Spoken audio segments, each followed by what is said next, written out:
Hello dear students, once again welcome back to our channel Gyan lab. So I hope कि आप लोगों ने अब तक हमने जो 10 एमसीक्यू वीडियोस आपको प्रोवाइड किए हैं वो आप लोगों ने देखकर उसको सॉल्व कर लिया होगा। अब तक हमारा जो MST CET 2024 MCQ PYQ series चल रहा है, इसमें चैप्टर नंबर 1 से लेके चैप्टर नंबर 5 तक हर एक चैप्टर का हमने पार्ट 1 और पार्ट 2 ऐसे आपको दो वीडियोस प्रोवाइड किए हैं, जिसमें हमने आपको हर एक सेशन में 25 से 30 एमसीक्यू सॉल्व करवाए हैं। और ये एमसीक्यूज आपके एमएसटी सीईटी के पीवाईक्यू बेस्ड क्वेश्चंस है। बहुत सारे बच्चे कमेंट में ऐसा पूछते हैं कि मैम इतना क्वेश्चंस करके जाएंगे तो सीईटी में मार्क्स आएगा क्या? अगर जितना क्वेश्चंस मैं करा रही हूँ इतना क्वेश्चन आप रोज रोज रिपीट करते हो, वन शॉट वीडियो देखते हो और टेक्स्ट बुक रीडिंग करते हो तो डेफिनेटली आपके सीईटी में अच्छे मार्क्स आने की 100% प्रोबेबिलिटी है। ठीक है, चल तो इसी तरीके से अपने सेशंस को आगे बढ़ाते हुए आज मैं लेकर आई हूँ आपके लिए chapter number 6 plant water and relation. इस चैप्टर का पीवाईक्यू पार्ट 1। इस चैप्टर में से डीपीडी, ओपी और टीपी मतलब diffusion pressure deficit, osmotic pressure, turgor pressure, इसके बेसिस पे थोड़े से न्यूमेरिकल टाइप क्वेश्चन आते हैं। तो आज का सेशन बहुत इंपॉर्टेंट है और इसका जो पार्ट 2 आएगा वो भी इंपॉर्टेंट है।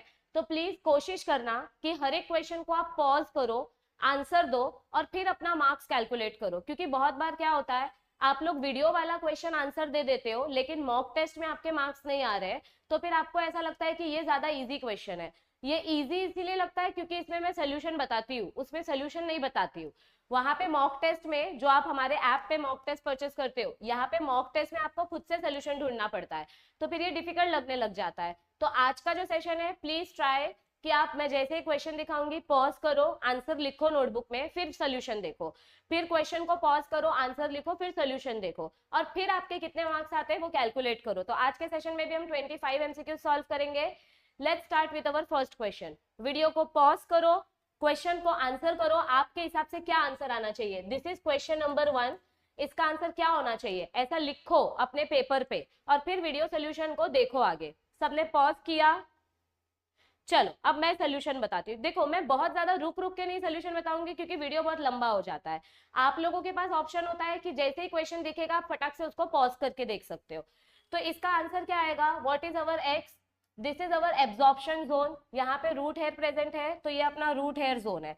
सिर्फ एक ही ऑप्शन में एक्स बोला है ना, हाँ सिर्फ एक ही ऑप्शन में आपका एक्स का वैल्यू रूट हेयर जोन बताया है, तो बाकी सब तो वैसे ही डिलीट हो गया, तो आंसर डायरेक्टली बी आएगा। इसमें आपको टाइम लगाने की जरूरत ही नहीं है।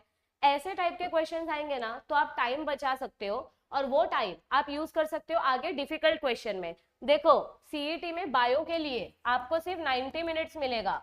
90 मिनट्स में आपको 100 एमसीक्यू सॉल्व करना है, यानी कि एक क्वेश्चन के लिए you will hardly gate 50 seconds.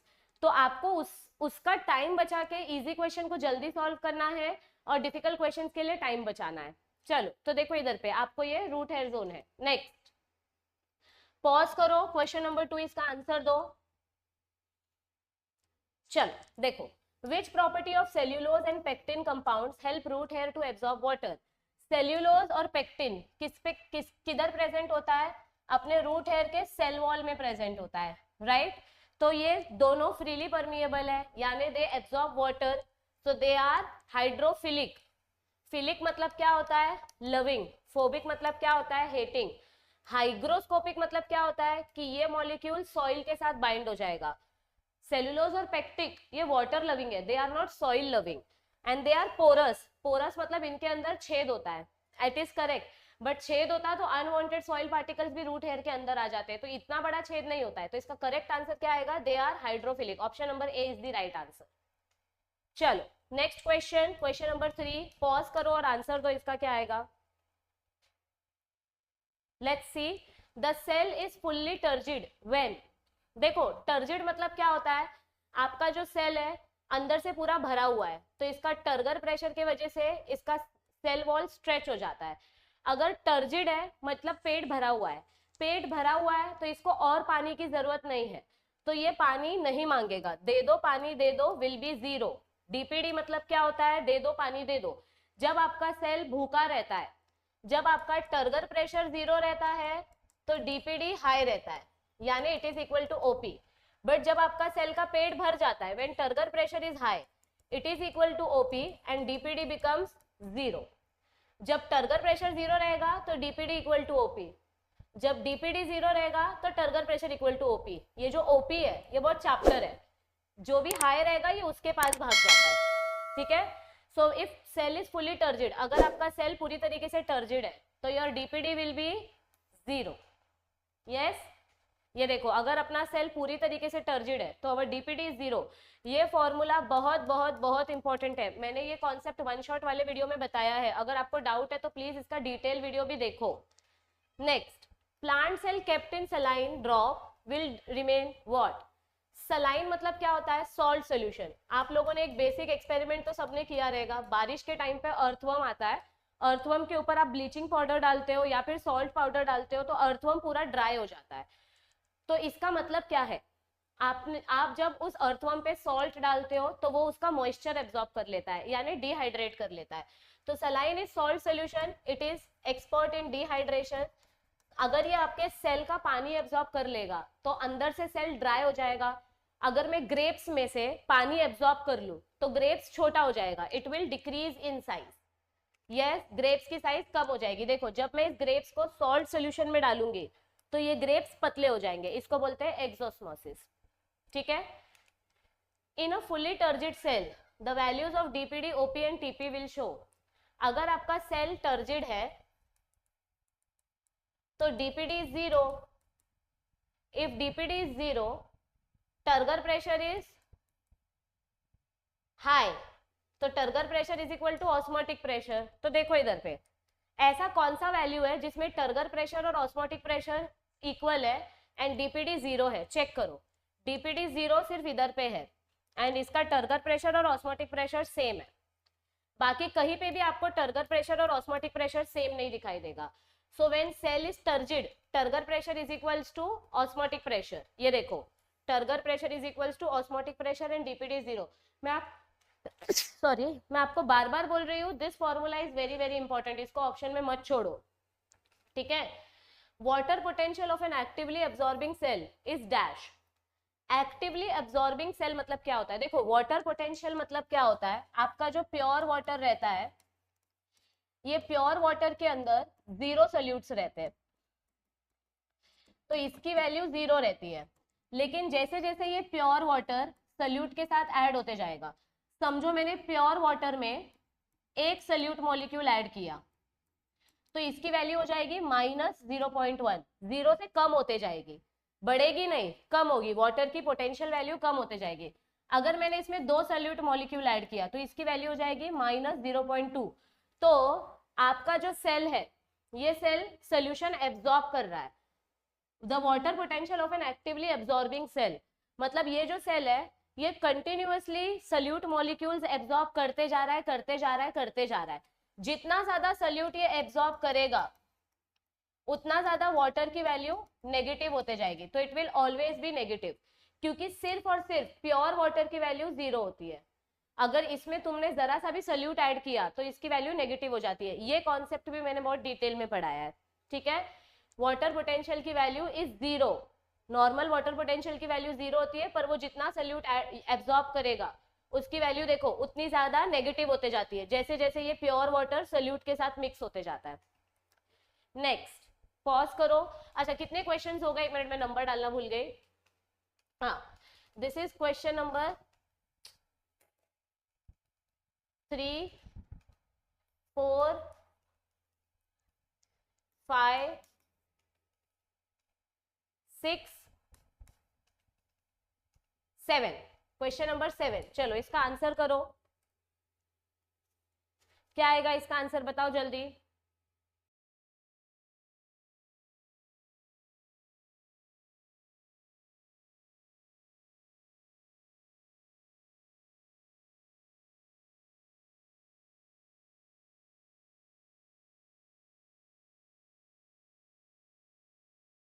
Yes, क्या आएगा इसका answer? What will be the value for sodium chloride is dissolved in water. हमने क्या किया इधर पे, सोडियम क्लोराइड को वाटर में डिजोल्व किया। Sodium chloride is a salt, ठीक है। सोडियम क्लोराइड क्या है? ये अपना सॉल्ट है। सॉल्ट को जब आप वाटर में डिजोल्व करते हो it will have lower water potential value than pure water, correct.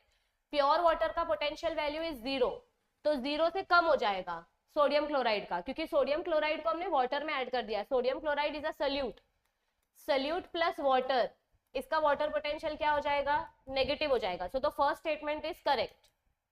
Second statement, the water potential of solution, S मतलब salt solution, is always positive. No, जितना ज्यादा सल्यूट ऐड करोगे उतना ज्यादा वैल्यू नेगेटिव होते जाएगी। It is not going to be positive, it will become negative. So here the assertion is correct but the reason is incorrect. Assertion is correct but the reason is incorrect. Yes, next question. Path of water movement from soil to xylem. This is question number 6, this is 7, 8. ये question number 8 है ना। हाँ, आपका water कैसे absorb होता है बच्चा? सबसे पहले बाहर रूट हेयर है, सॉइल है, सॉइल से रूट हेयर, तो देखो सॉइल रूट हेयर, सिर्फ इसमें ये साइकिल फॉलो हो रहा है। फिर रूट हेयर के बाद आपका पहला लेयर आता है epidermis, this is epidermis. Epidermis के बाद इधर पे आता है एंडोडर्मिस, सॉरी कॉर्टेक्स। फिर कॉर्टेक्स के बाद ये जो अंदर की लेयर है जिधर कैस्पेरियन स्ट्रिप रहता है, दिस इज एंडोडर्मिस। फिर इधर पे आता है पेरीसाइकल। तो soil, root hair, cortex, endodermis, pericycle, और फिर इसके अंदर आता है आपका प्रोटोजाइलम एंड देन मेटाजाइलम। तो option number C is the right answer. ये देखो soil, root hair, epidermis, cortex, endodermis, ये देखो ये वाली जो लेयर है this is endodermis, then pericycle, then your protoxylem and metaxylem. ठीक है, नेक्स्ट क्वेश्चन नंबर 9। पॉज करो और आंसर करो। अब भी मैंने फोटो बताया था, इसका आंसर तो आना चाहिए सबको। जब आपका वाटर बाहर सेल वॉल से जाता है, कैस्पेरियन स्ट्रिप जैसे ही आया, कैस्पेरियन स्ट्रिप के अंदर से भाग जाता है। हाँ, इधर क्या दिया है, you have to select the correct label in the given figure. अच्छा, इधर पे आपको लेबल पहले से दिया हुआ है, बट क्या करेक्ट है वो बताना है। देखो, अगर अपना वाटर, अपो मतलब क्या होता है, ओ मतलब आउटर, तो अगर आपका पानी बाहर से जा रहा है तो उसको अपोप्लास्ट पाथवे बोलेंगे। ये देखो ये रॉन्ग है, this water is going from outside, तो इसको अपो बोलना चाहिए। वाटर इधर डायरेक्ट रूट से जा रहा है तो ये सिम्प्लास्ट होना चाहिए, दिस इज ऑल्सो रॉन्ग।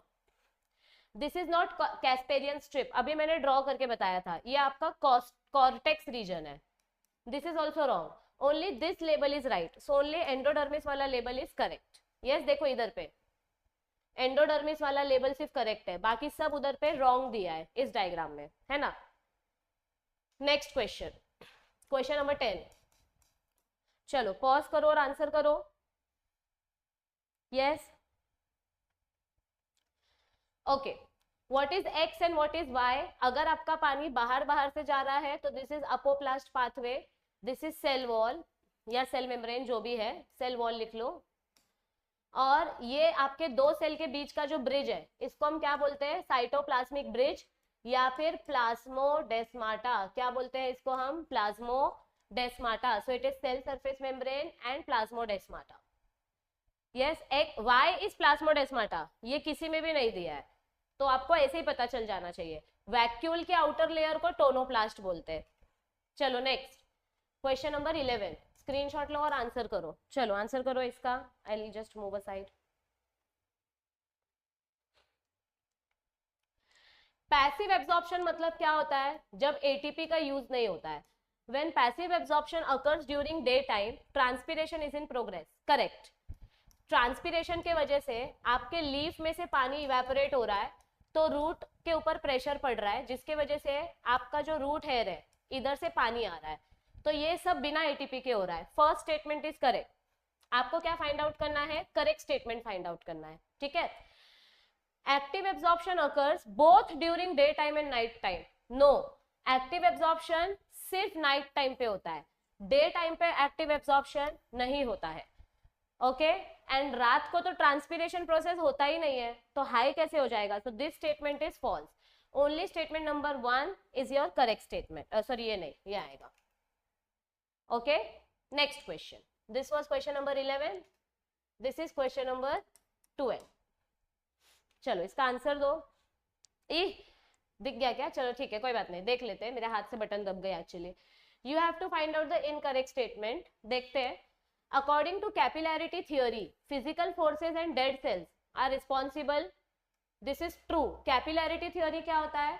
वो जो स्ट्रॉ वाला एक्सपेरिमेंट दिखाया था, आपका जो जाइलम वेसल होता है, इसके जो डेड सेल्स होते हैं, इसके वजह से वाटर ऊपर ऊपर जाता है। According to capillarity theory it is responsible for ascent of sap. Root pressure is not the sole mechanism, ये भी ट्रू है क्योंकि हमने कैपिलैरिटी थ्योरी देखी, कोहेशन टेंशन थ्योरी देखी। For transpiration pull water column should be continuous, ये भी correct है। Ascent of sap does not occur in deciduous plants, ये फॉल्स स्टेटमेंट है ना। प्लांट चाहे डेजर्ट कंडीशन में हो चाहे एवरग्रीन फॉरेस्ट में हो, वाटर दोनों में भी ट्रांसपोर्ट होगा।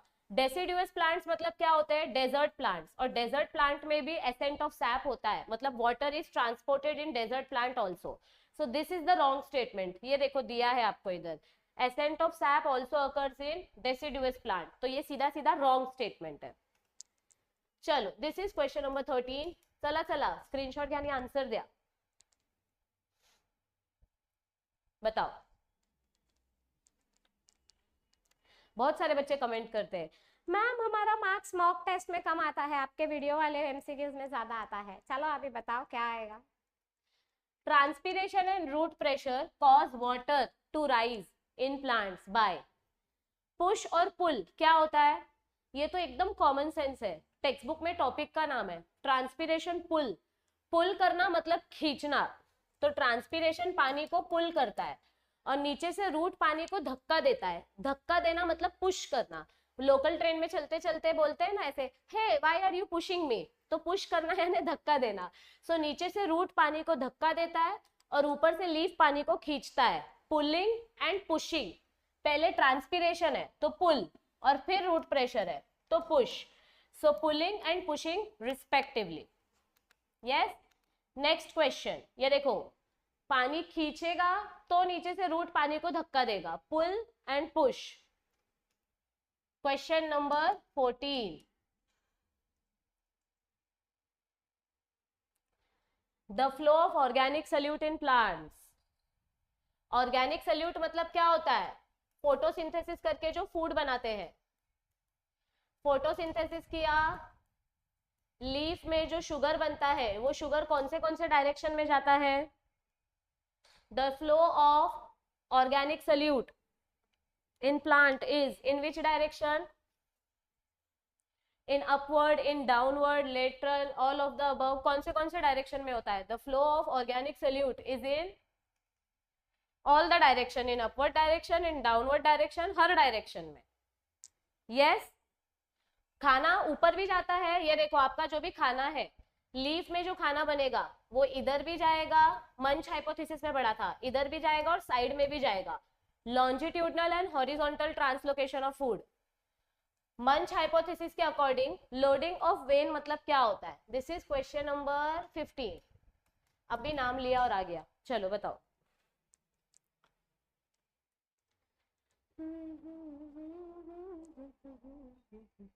क्या आएगा अकॉर्डिंग टू मंच हाइपोथेसिस? क्या होगा?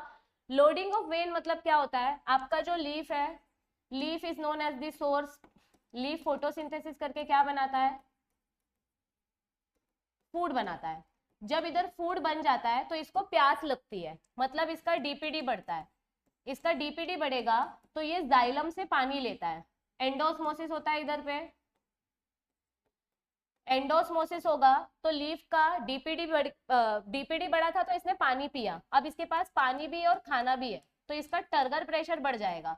तो टर्गर प्रेशर बढ़ने की वजह से लीफ अपना खाना फ्लोएम को दे देता है। लीफ अपना खाना किसको दे देता है? फ्लोएम को, और फिर फ्लोएम ये खाना किसके पास लेके जाता है? रूट के पास।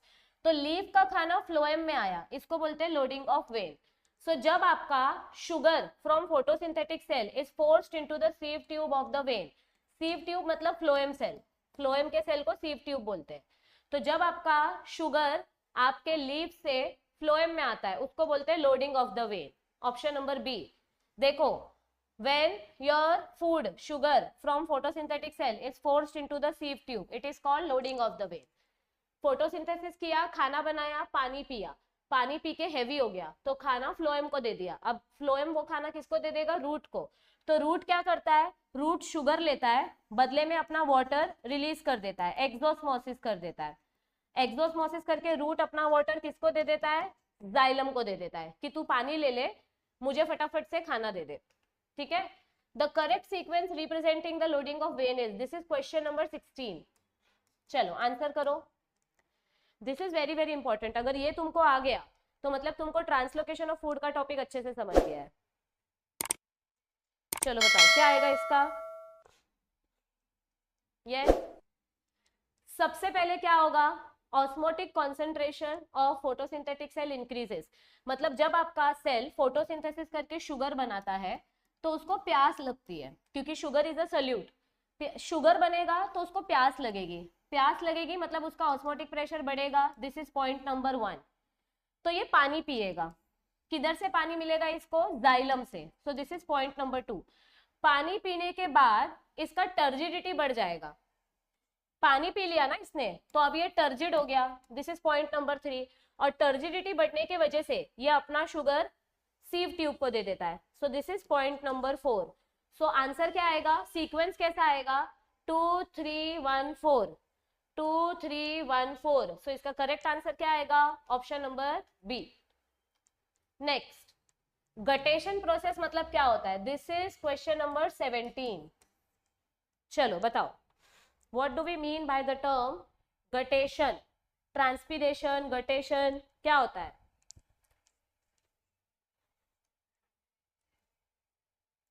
यस, गटेशन मतलब क्या होता है, loss of water in the form of liquid during transpiration. तो जब आप पानी को रिमूव करते हो इन लिक्विड फॉर्म, इस प्रोसेस को बोलते हैं गटेशन, जो 1% होता है। बाकी 99% वाटर वेपर के फॉर्म में रिलीज होता है। ये देखो, what is guttation, loss of water in liquid form. ये बहुत इंपॉर्टेंट है, वन शॉट वीडियो जाके देखो, तुमको सब एक्सप्लेन किया है। Read the given statement, this is question number 18। Read the given statement and answer the following question. Lenticular, lenticels मतलब क्या होते हैं, आपके जो बड़े बड़े ट्रीज होते हैं उनकी जो लकड़ी होती है, जो डेड सेल्स होते हैं, बार्क, उनके ऊपर जो छोटे छोटे होल्स होते हैं उससे जो पानी निकलता है उसको लेंटिकुलर ट्रांसपीरेशन बोलते हैं। So rate of lenticular transpiration is very slow, क्योंकि वो हार्डली 0.1 to 1% टोटल ट्रांसपीरेशन करता है। So first statement is false, second statement is true. आपको बोला है कौन सा स्टेटमेंट ट्रू है। So which statement is true? Only statement number 2 is correct. Statement number 1 is false because this process is very slow. इधर पे high लिखा है, ठीक है। Question number 19. चलो, what shall be the sequence of events during wilting of a plant? Wilting मतलब dry हो जाना। जब आपका प्लांट ड्राई हो जाता है तो क्या क्या होता है, पहले आपके लीफ में से वाटर निकलता है, एक्सोस्मोसिस। फिर आपका जो साइटोप्लाज्म है, ये जो आपका साइटोप्लाज्म है ये सेल वॉल से दूर हो जाता है, मतलब साइटोप्लाज्म ऐसे श्रिंक हो जाता है, तो प्लाज्मोलिसिस। और फिर बाद में आपका लीफ विल्ट हो जाता है, ड्राई हो जाता है। सो पहले पानी निकलेगा, फिर प्लाज्मोलिसिस होगा, फिर विल्टिंग होगा। So option number C is the right answer, ठीक है। Next question number 20। अभी इधर पे देखो, आपको करेक्ट लेबल बताना है, पहले तो लेबल लिख के ले लो। What is label number A, epidermal cell. What is label number B, subsidiary cells. What is label number C, chloroplast.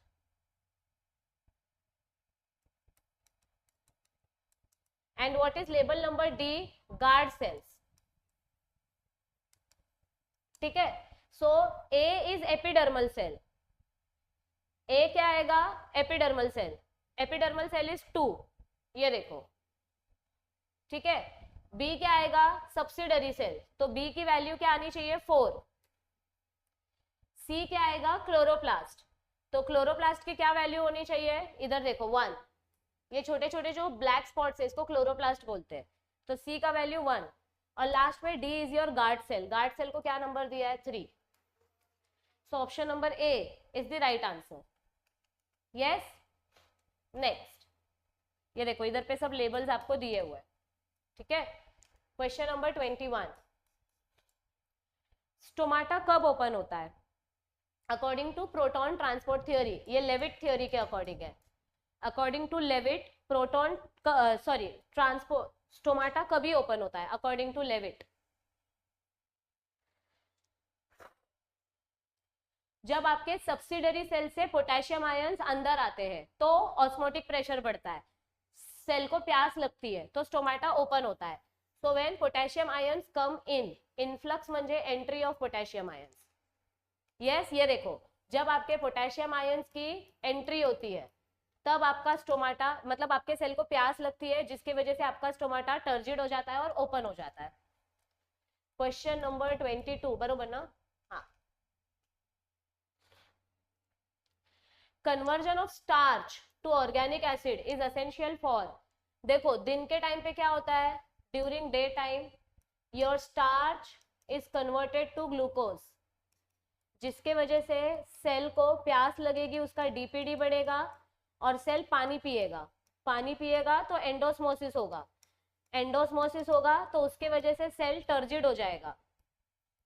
Cell turgid होगा तो मतलब गार्ड सेल टर्जिड हो जाएगा, तो आपका स्टोमाटा ओपन होगा। अगर ये कन्वर्जन नहीं हुआ, ये कन्वर्जन कौन करता है? Phosphorylase enzyme.